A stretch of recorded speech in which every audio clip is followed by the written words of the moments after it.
नमस्कार, एक बार फिर आप लोगों का स्वागत है हमारे चैनल में। आज हम आप लोगों के लिए एक बहुत ही महत्वपूर्ण प्रकरण लेकर उपस्थित हुए हैं, जिसे हम अपरिमेय संख्याएं कहते हैं। अपरिमेय संख्याओं के बारे में अक्सर लोगों की धारणा होती है। लोग कहते हैं कि ऐसी संख्याएं जिन्हें P/Q के रूप में लिखा जा सके उन्हें अपरिमेय संख्याएं कहते हैं।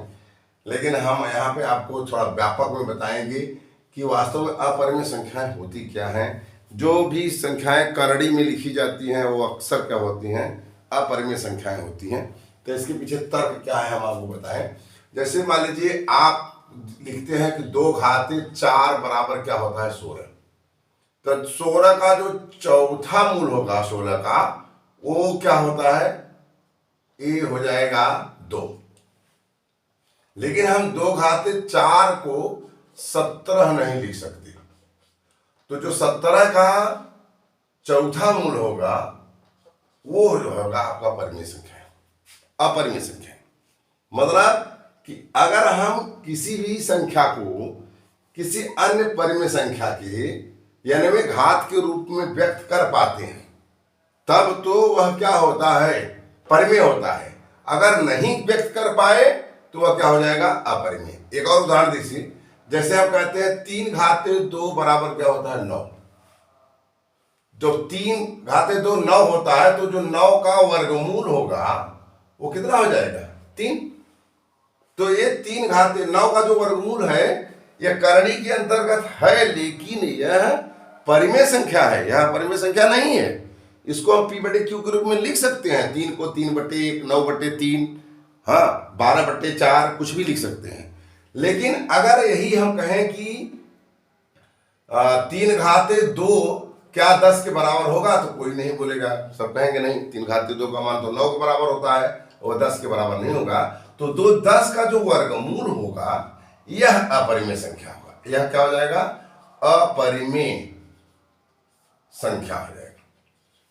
तो हम व्यापक रूप में ऐसे कह सकते हैं कि अगर ए कोई धनात्मक परिमेय संख्या है जिसे किसी परिमेय संख्या मान लिया b के 99 घात के रूप में व्यक्त न किया जा सके, अगर व्यक्त कर पाएंगे तो a का 99वां मूल क्या होगा, वो परिमेय संख्या हो जाएगा।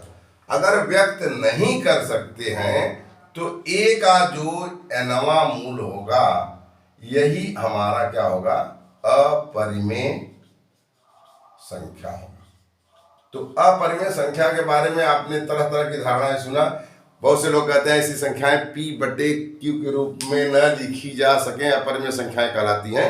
लेकिन यह परिभाषा अपरिमेय संख्याओं के कॉन्सेप्ट को पूरा करने के लिए आवश्यक नहीं है। वो नहीं बता पाती बच्चों को अच्छे से कि अपरिमेय संख्या ही होती है। वास्तव में जो मैंने बताया आपको कि यदि a कोई धनात्मक परिमेय संख्या है जिसे किसी अन्य परिमेय संख्या मान लिया b के 99 घात के रूप में व्यक्त न किया जा सके, अगर व्यक्त किया जा सकेगा, जैसे यहाँ देखिए 2 घाते 4 बराबर 16, तो 16 का चौथा मूल जो होगा वो 2 होगा, ये परिमेय है। यहाँ आप देख रहे हैं करणी के अंतर्गत है, लेकिन ये क्या है, ये परिमेय संख्या है। लेकिन 2 घाते 4 17 के बराबर नहीं हो सकता, तो 17 का जो चौथा मूल है यह अपरिमेय संख्या है। इसी प्रकार से देखिए 3 घाते 2 बराबर 9 है, तो 9 का वर्गमूल 3 है जो कि परिमेय है। लेकिन 3 घाते 2 को आप 10 नहीं लिख सकते, इसलिए 10 का वर्गमूल जो होगा वो अपरिमेय संख्या। तो व्यापक रूप में मैंने यहाँ बताया है कि एक कोई धनात्मक परिमेय संख्या है जिसे किसी अन्य परिमेय संख्या मान लिया b के 99 घात के रूप में व्यक्त न किया जा सके तो a के 99 मूल को हम क्या कहते हैं, अपरिमेय संख्याएं कहलाती हैं। तो ऐसे अगर संख्याएं जो करणी के अंतर्गत आती हैं वे सभी क्या कहलाती हैं, अपरिमेय संख्याएं कहलाती हैं। जैसे जो है आपका 33 का 5वां मूल है, 17 का घनमूल है, 25 का घनमूल है, 25 का वर्गमूल परिमेय होगा लेकिन घनमूल है, 64 का 5वां मूल है। ये सब चीजें सब अपरिमेय संख्याएं, ये सभी अपरिमेय संख्याओं के उदाहरण हैं। तो आशा है कि आप लोग अपरिमेय संख्याओं के बारे में जान चुके हैं। अगर आपको हमारा यह वीडियो जो कि अपरिमेय संख्याओं पर आधारित था उपयोगी लगे तो आप हमारे चैनल को ज़्यादा से ज़्यादा लाइक और सब्सक्राइब कीजिए। अगले वीडियो में हम फिर कोई नया प्रकरण लेकर उपस्थित होंगे। तब तक के लिए नमस्कार।